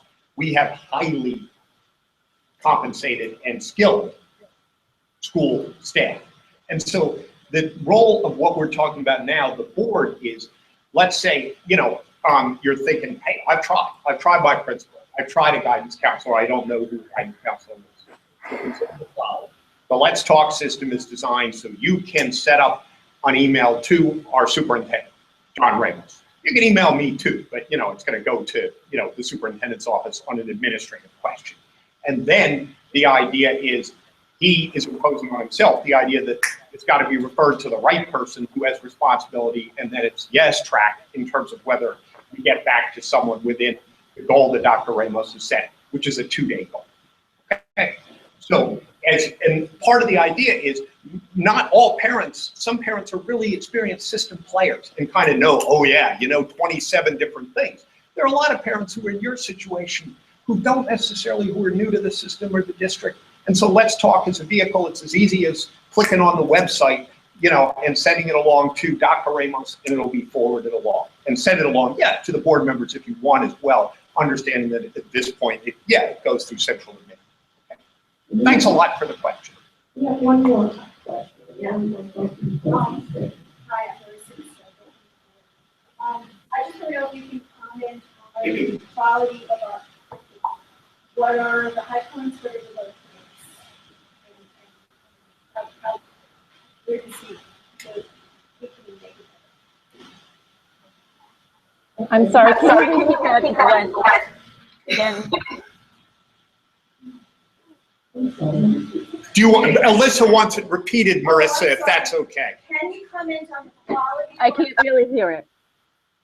Why don't you say it into the microphone? The question relates to the quality of our curriculum, areas that are good and areas that are not as good and need improvement. Okay, thank you. I'm sorry. Sure. I guess I'll take that.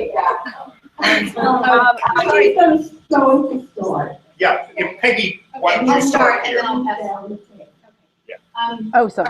It's a huge question with so many components. Let me try to take on just a few of them, and this is my perspective, mostly as a parent, but also as a curriculum and teaching person.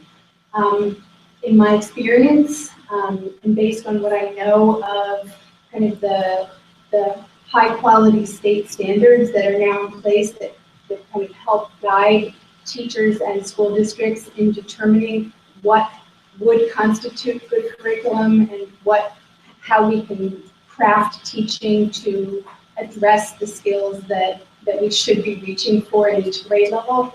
In my experience, our math curriculum has been well crafted and well sequenced, and has been constantly scrutinized to look at how well aligned it is with the most current thinking in effective math curriculum and instruction.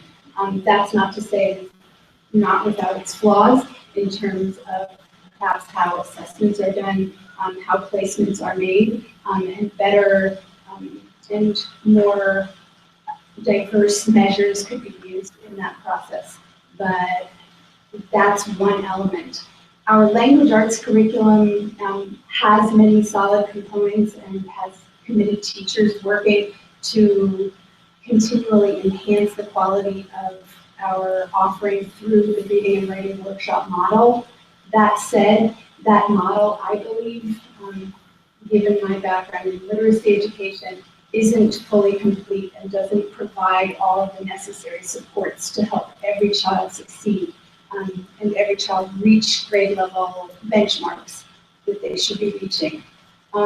Similarly, certainly at the elementary level, our science and social studies curriculum could be significantly enhanced and integrated, for that matter, with language arts literacy instruction, so that children really see meaning and purpose behind the reading and writing skills that they are taught. That reading and writing is to be deployed in the service of knowledge and service of learning about the world. Okay. Sorry. I guess I'm going to go because it's hard for me to understand everybody here, so I'm going to try to make this work.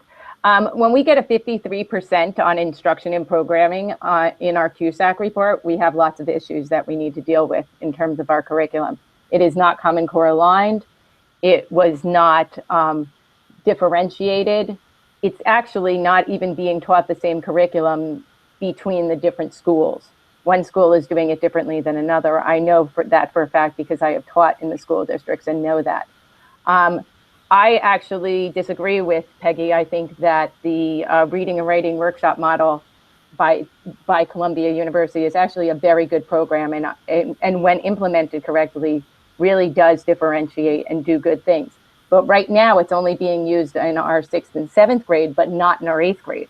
Why? Nobody really understands why. The answer that I have gotten is we just didn't buy it because we didn't have the money.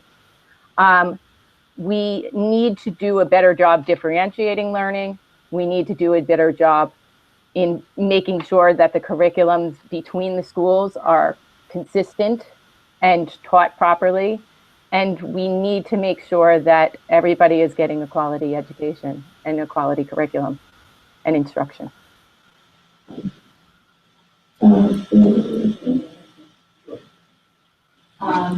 I agree with Peggy on the foreign language. It really is not delivering what we think it should be. I was excited though in 8th grade back to school night where the Spanish teacher said that the 8th graders read a novel in Spanish. So maybe there's already been improvement in foreign language. Again, I'm going to have to disagree a little bit with Peggy on the math curriculum. I do think that at the higher level math, it is aligned and maybe aggressively aligned, unnecessarily aggressively aligned. The bottom levels, that level 2 and the college prep is not a course. And someone who's in level 2 algebra is not learning algebra and they're not prepared to take geometry the next year. We need to really think about how we prep students so that they can be successful when they take the real algebra class and when they take a real geometry class. And then I don't think the teaching effectiveness in the math program works for more than 10% grades. But that's my experience on that. Chris, Yeah, I've seen, you just see things very differently from school to school, from grade to grade. And whether it's a language arts in 3rd or 4th grade, you're seeing some really good things there. That next year it's completely different, and it's just not consistent. You need things to be reinforced, and I mean, I'm speaking personally there, but literally, when you flash forward to high school, we do a great job here of communicating and expressing everybody how great curriculum is. Because we really are only talking about EP. We're not talking about the average kid, which is nothing wrong with being average. Everybody is doing something. We do a good job of publicizing and promoting one set of kids instead of working towards making sure that everybody is moving forward together. And that's the real problem. This has been a long weekend, and I think we'll start with our closing statement. Each person has 2 minutes, and if you want to invest it, and I think that started something, so I think it's going to be good for closing. And then after that, we have discussion, and I think that we'll be able to speak to some of the things. Before we go, I just want to say someone mentioned about how the being on the board taking a thankless job. I'll never forget, there was a board president at one of the forums, I don't remember if it was a long ago. And I thanked him for the thankless job, and he said, you know, this has been the most gratifying job for work I've ever done. So we want to thank everyone who's looking for this one. Thank you. Thank you, Carol.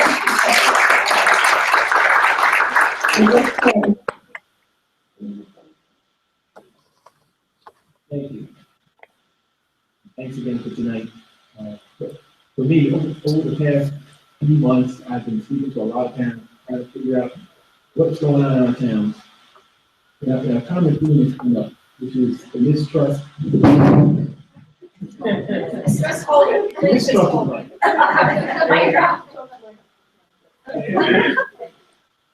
Sorry.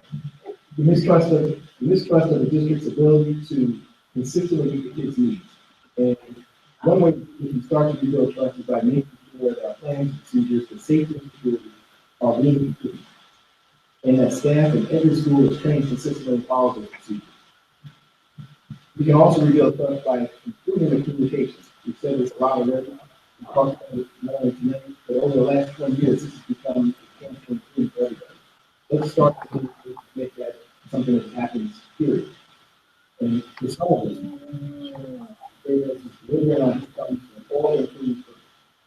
delivered in a timely response.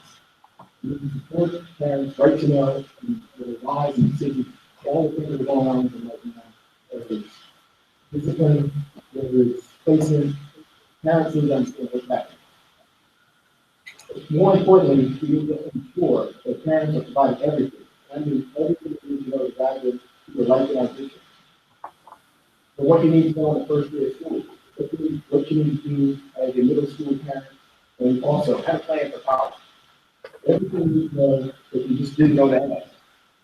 So what you need to do is not just be a fill out homes and walk around and asking other parents. What we need is a communication plan that is spelled out correctly, detailed, so that the superintendent can spell this out for us, and we as a community can look at it and say, this makes sense, and this is what we all can work towards to achieve.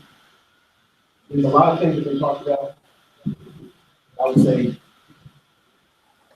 naming and saving, we are the community, we both been here for a long period of time.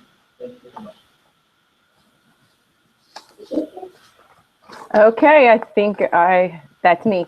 I first want to start by saying that since some of you may have missed some of what I've been saying, it's all recorded and I will, it is up on our website, SOMA 2015, for you guys to see in case that happened. I want to thank you all for allowing me to join you remotely tonight from Seattle. When I found out that the debate was occurring while I was at this conference, I knew I had to find a way to make it so that I could still be with you. Through hard work, determination, problem solving, and ingenuity, I was able to make that happen. That passion is what I will bring to this Board of Education. As I spoke about earlier, no one on this stage brings the amount of public education experience and working knowledge of our district as I do, having worked in the district for 9 years. I know what it is, what is working and what needs to be changed, and have proven myself to be somebody who has the understanding and courage necessary to ask the tough questions. For years, I led the charge against IB, first as a teacher, and then last year as a parent. When school board members and people running for Board of Education take their children out of the high school, citing a lack of confidence in the environment it provides, we know that there is something wrong. I believe strongly in finding a way to fix the 2 Columbias that presently exist, and I have seen firsthand. We pay way too much money in taxes for parents to feel like they cannot send their children to the middle or high schools because they are worried about the education their child will receive. I will use my award-winning communication expertise to help solve these huge issues that we are now dealing with because of so many years of awful communication from our Board of Education and administration. Ms. Pye stated at the community forum earlier this year that she was in charge of the Board of Education's communication, and she failed at it. Then why would you want to continue to do more of the same when you have somebody who is constantly being asked to speak on how to improve communications for school districts? I want to use my wealth of knowledge and expertise to help the children and educators in our district. That is my passion, and I know with all your votes, I can make that happen. I urge you to vote for not only me, but for the entire team, SOMA 2015. Sorry, I can't. It's hard for me to hear you guys. Wait. Thank you, Carol. Darcy and I moved to South Orange in 1992 from Newark with our 1.5-year-old son and our 4-day-old daughter. And not long after moving to town, I got involved in a set of activities associated with supporting integration, long-term integration in our communities with friends and neighbors, and then with the Community Coalition on Race. Some of you in this room participated with me and others who were active in that. I ran the real estate tests for the Community Coalition and a spin-off group. And so my original passion for the first 10 years or so of my residence in this community related to sustainable long-term integration. Then I've been proud to have the opportunity to be with great people on the school board to work in various ways toward a culture of accountability and in recently as president, as I've said, in working on a culture of positive relations with our teachers, a new superintendent who has great skills and potential, I believe, to lead us forward, and yes, opening the doors, access, choice, making that one. I'm really excited about one more round, and I'm even more excited really about the possibilities for the future with Madhu and Peggy, with my running mates. I really think in these towns, wow, it's exceptional. There are real challenges. Yes, let's acknowledge them. But we are exceptional as a community in terms of where we've been. We have the great opportunity to bring about the best, the fusion of the great traditions of America in diversity and integration with the new global 21st century diversity and integration that we've heard about from both Madhu and from Peggy. I just feel so lucky to be with them. And yes, with everyone who's running, with all the colleagues on the board that I have now, and in this great community. Peggy? And thank you again to the Neighborhood Association for hosting this event. As a parent and professional educator, I care deeply about the quality of teaching and learning that goes on in our district's community, and about helping to ensure that every student is properly supported to find their success. I am familiar with the kinds of policy measures that can directly impact the teaching and learning occurring in our classrooms.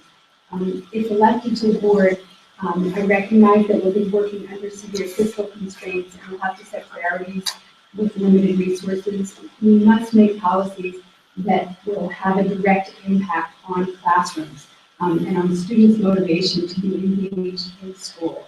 I will work to ensure that our district is a place that recruits and attracts the best teachers, including teachers of color, and that values and supports the many talented teachers we now have. Others have said this in many different ways, but I am very optimistic that with the administrative leadership of Dr. Ramos and the governance experience of Wayne and of Madhu and other members of the board, we are at a turning point for the better.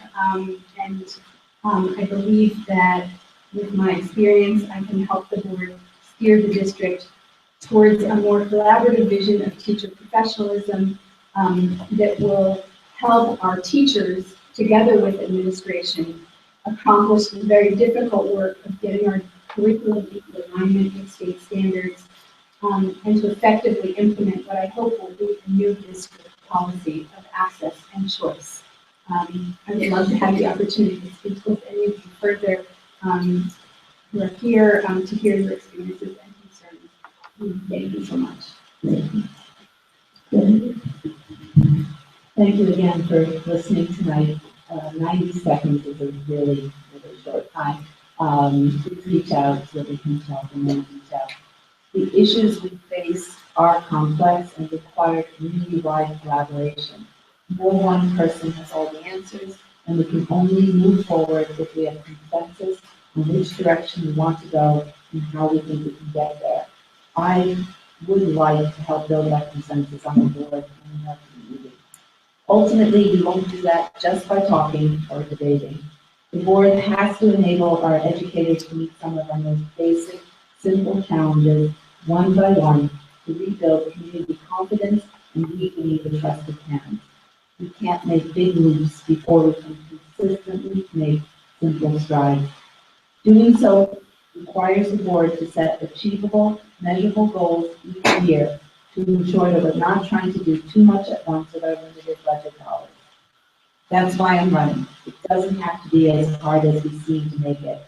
We can make our schools into places where all students feel safe every day, physically and emotionally. We can make all our students confident and successful learners. We can better challenge our high achievers without compromising on other students. We can restore parents' trust in our school district. We can succeed if we harness the energy, enthusiasm, and talent of everyone in our wonderful community. Running South Orange Country Day, I've transformed the school from a teacher-directed philosophy to a child-centered approach. I know how hard it is, and I also know that it's possible. I'm dedicated to our town. I've been active for over 8 years as a PTA, HSA, and community volunteer. Many of you have worked with me in the PTAs, the HSA, YouthNet, Neighborhood Association, Serve, and Play Day, and I currently serve on President's Council. I ask for your vote on November 3rd both for me and my running mate, Chris Saban, and so we can help the district address the many issues that have frustrated too many parents and their children for too long. Thank you. I believe that we're on the cusp of something great. That's why I am committed to the school district and committed to running for that. Dr. Ramos has built a long leadership board in the district. And the access and choice policy is going to dramatically change the tenor and the growth of our district. We need the right people to support this work. It actually takes a lot of work to be a good board member. It's not easy to empower the superintendent and the administration while asking for accountability and providing constructive feedback and criticism. The scathing voice of just one board member can disempower and disenfranchise and demotivate. And that ultimately hurts the children. Now, more than ever, when we are playing catch up and trying to move this district forward, what we need is experience. What we need is expertise in how to get to great learning and teaching. And what we need is to empower our teachers. Mr. Eastman and I are uniquely qualified to continue the important work that has already been started in this district. And Ms. Friedson brings expertise in the critical element where a board member can add more value. And that's in the room of teaching and learning. So I hope when it comes to vote on November 3rd, it will vote for high Eastman Friedson. Okay. Again, I'd like to thank everyone for coming out tonight and giving us the chance to speak with you and answer your questions. You should vote for the candidates that you feel are most qualified to effectively govern this district and help lead its schools into the future. My strengths are that I have been in the trenches for the last few years fighting for public schools and our children's right to the best public education possible. As a local organizer for Save Our Schools New Jersey, a nonpartisan grassroots volunteer organization, I have been to Trenton lobbying our state legislature on education and educational funding issues, and I know our state assembly representatives, Myla Jason and John McKean, and have worked with them both. Earlier this year, I founded a new local group called, with Elissa called South Orange Maplewood Parents for Quality Education. We currently have over 600 members on our closed Facebook page. We are working hard to make positive, parent-driven led changes in the schools. Some of you may remember the controversy surrounding a Mandarin immersion boutique charter school that tried to open not once, but twice in Maplewood. I personally spent about 6 months leading the opposition to the second application of Flamme, working closely with the school board at the time, as well as former district superintendent Brian Hoffman, who estimated that if Flamme had been allowed to open, the district would have had to set aside about $500,000 for funds for school. I ask for your support and the support of Teen Summer 2000 and to support Teen Summer 2015 because we want to use our experience as education advocates, our experience as parents, and our proven ability to make change happen to work for our children, our district, and our schools. And make no mistake, your vote counts. In this race and every race. And I'm not ashamed to say that I lost my last election as Democratic district leader by 1 vote. 1 vote. So thank you for coming out here tonight to listen and ask questions. Thank you for being involved citizens who clearly care about public education. And thank you for voting on November 3rd.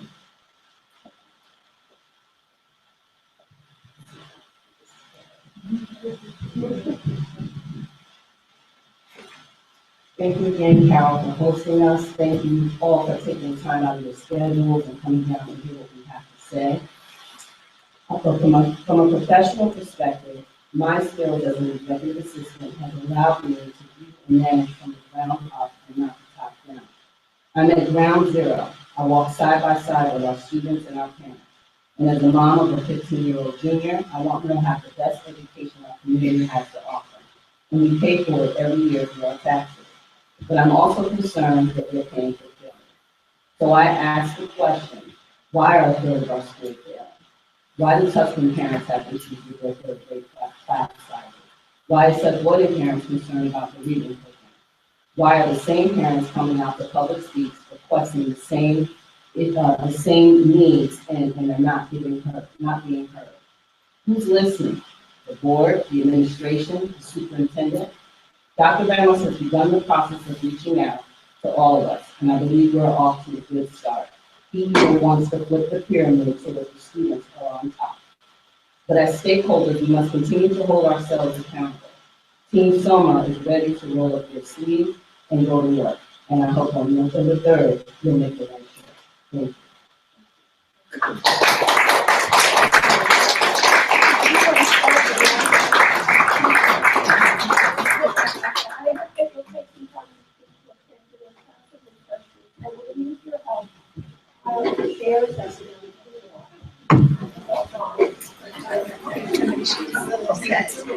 Thank you. Thanks, Elissa. We're done. Thanks. Oh, thank you, Wayne, for telling me. Yeah, I know it's hard to tell. You did great on Skype. It's hard for me to even talk on Skype. Thanks, Wayne. I do it all the time, but it was a little hard this time, being that it was, you know, I couldn't see everybody else's reaction very well.